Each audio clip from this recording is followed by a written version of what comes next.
Hi, one of the most popular questions I get is how much do washers cost? Can you tell me what washers cost?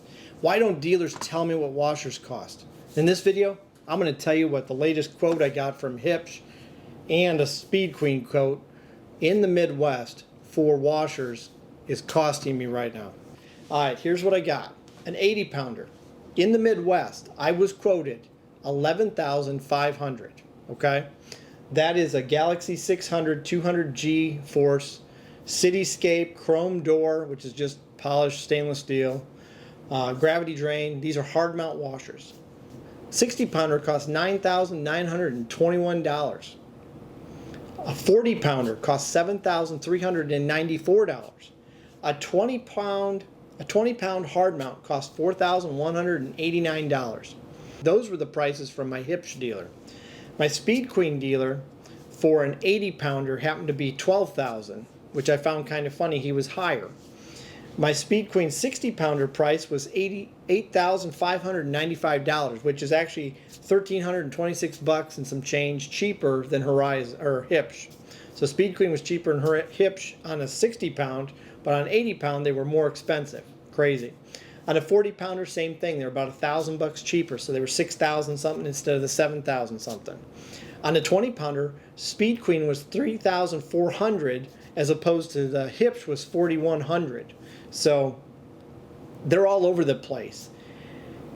What I seem to notice affects dealers more than anything is market share. If a dealer's in a big area like LA, New York, Miami, they have no incentive to lower their prices because they can demand it. I have a dealer that happens to be in the middle of nowhere, and then I have a dealer that's in a big city, like millions of people.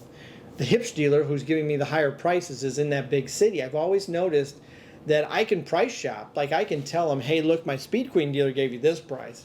He'll match it. But that's not what I'm trying to do. I'm trying to get an honest bid, not bid shopping, which is where you get two bids and you still want to go with the one guy, so you give him the other guy's bid and have him match it. That doesn't help you at all. So anyway, that's what seems to happen a lot. But I've noticed that dealers in smaller areas, they get a lot farther down that list price because they want the business worse than the big city guys. So if you happen to have a dealer that's not in the big city, you're going to get some cheaper prices. If you got dealers that aren't getting as busy, you're going to get better prices. They do have territories. They can't sell outside their territory for new equipment. For used equipment, they can sell anywhere. They can sell parts anywhere. But as for new equipment, they can't sell outside their territory.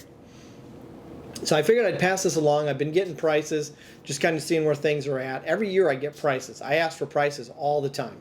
And the reason I do it is that way I can see if things are going up or if they're having a hard time, what kind of deals they're offering. I'm always buying something. Maybe not the whole store, but I'm always looking at what I need to do to keep my store competitive against my competition. So a lot of things I'm doing right now is looking at 80 pounders.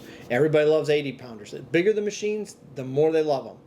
Do I do 120 pound machines? No, I don't have any 120 pound machines. In my area, we haven't noticed that people would prefer to use that over an 80 pounder.